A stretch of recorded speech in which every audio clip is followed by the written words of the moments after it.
wabarakatuh.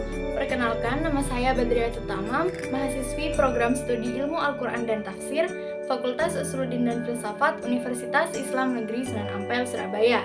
Di sini saya akan memaparkan sebuah materi mengenai demokrasi dan syuro beserta penafsiran Al-Quran Surah Ali Imran ayat 159 dan Al-Quran Surah Asy-Syura ayat 38.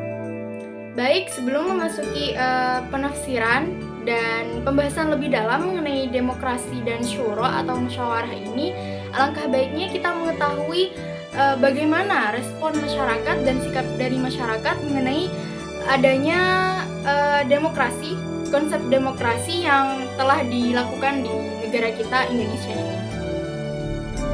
Yang pertama, terdapat sebuah kelompok atau sebagian orang yang menganggap bahwa kehadiran Islam memaparkan pandangan moral yang benar bagi tindakan manusia yang merupakan sebuah totalitas sempurna dalam pemecahan semua masalah kehidupan. Jadi, seluruh kerangka kehidupan berdasarkan pada ajaran Islam termasuk juga demokrasi. Kemudian kelompok yang kedua ini menganggap menentang kesamaan demokrasi dan syuro atau musyawarah sebab menganggap demokrasi datang dari dunia barat sehingga bertentangan dengan Islam dan tetap menyuarakan bahwa syuro atau musyawarah lebih relevan bagi masyarakat Islam. Kemudian yang ketiga, berada di tengah-tengah yang pertama dan yang kedua, tidak sepenuhnya menerima dan tidak sepenuhnya menolak. Bagi mereka, Islam memiliki nilai etis yang mendukung demokrasi walaupun dalam penerapannya sedikit berbeda. Lantas, bagaimana penafsiran ayat-ayat Al-Quran mengenai syuro atau musyawarah dan apakah benar demokrasi ini bertentangan dengan adanya syuro, konsep musyawarah yang telah dicanangkan dalam Islam dan telah diteladani oleh Nabi kita Muhammad SAW? Yang pertama ialah penafsiran mengenai Al-Quran Surah Ali Imran ayat 159 yang berbunyi فَبِمَا رَحْمَةٍ مِّنَ اللَّهِ لِنْتَ لَهُمْ وَلَوْ كُنْتَ فَظًّا غَلِيظَ الْقَلْبِ لَانفَضُّوا مِنْ حَوْلِكَ فَاعْفُ عَنْهُمْ وَاسْتَغْفِرْ لَهُمْ وَشَاوِرْهُمْ فِي الْأَمْرِ فَإِذَا عَزَمْتَ فَتَوَكَّلْ عَلَى اللَّهِ إِنَّ اللَّهَ يُحِبُّ الْمُتَوَكِّلِينَ. Nah, musyawarah telah dilakukan oleh Nabi SAW sebelum turunnya ayat perintah untuk bermusyawarah. Hal itu dapat menjadi gambaran bahwa ketika itu budaya musyawarah juga ada di masyarakat Arab. Musyawarah telah dilakukan oleh Nabi sebelum turunnya ayat perintah untuk bermusyawarah. Hal itu dapat menjadi gambaran bahwa ketika itu budaya musyawarah juga ada di masyarakat Arab. Dan pada saat terjadi perang Badar contohnya, Nabi SAW bersama para sahabat mengadakan musyawarah. Ketika itu, Nabi bersabda bahwasanya penuturan yang ia lontarkan bukanlah wahyu, melainkan hasil dari pemikiran beliau sendiri. Jadi apabila ada kekurangan atau ada pendapat yang lebih baik, maka boleh diganti dengan hal itu. Demikian ungkapan Hamka dalam kitab tafsirnya Al-Azhar. Yang menjadi poin penting dalam ayat ini menurut Quraisy Shihab adalah perintah melakukan musyawarah. Musyawarah menjadi penting sebagaimana peristiwa ketika perang Uhud. Walaupun tidak 100% berujung membahagiakan, setidaknya dampak buruk dapat diminimalisir.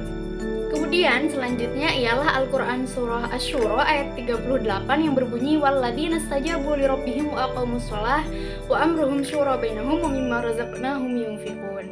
Nah, menurut Hamka, dalam karya tafsirnya Al-Azhar disebutkan bahwa kata syuro dalam ayat ini diartikan sebagai musyawarah. Agama tidak memerinci bagaimana musyawarah akan dijalankan, di sini sebatas dianjurkan.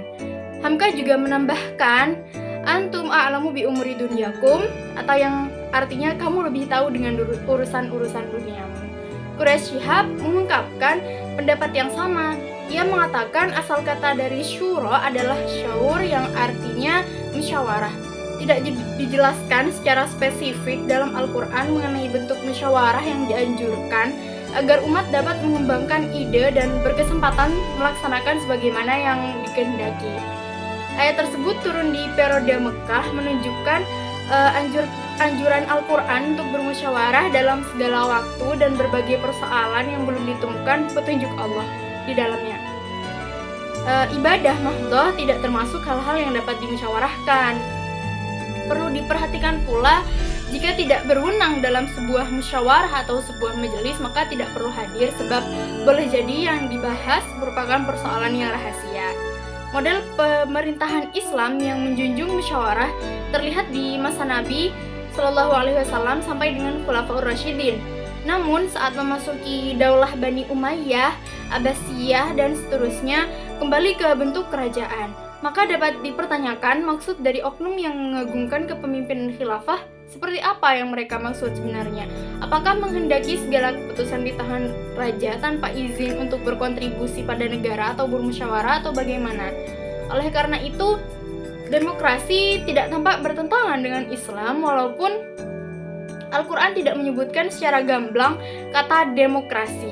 Akan tetapi telah memberikan landasan moral dalam membangun sistem demokrasi seperti keadilan, al-adalah, persamaan, al-musawah, kemerdekaan, al-hurriyah, musyawarah atau syura, dan pertanggungjawaban atau al-mas'uliyah.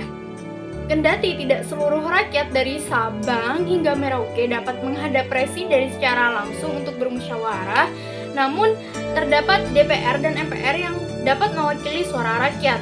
Terlebih ketika diadakan pemilu di mana seluruh rakyat Indonesia yang telah terverifikasi dan memenuhi syarat untuk diberi hak suara akan menggunakan kesempatannya ikut serta mengutarakan pendapat dalam rangka memeriahkan pesta demokrasi yang diadakan 5 tahun sekali. Jadi, dapat disimpulkan bahwa tetap dianjurkan menggunakan musyawarah dalam sistem pemerintahan.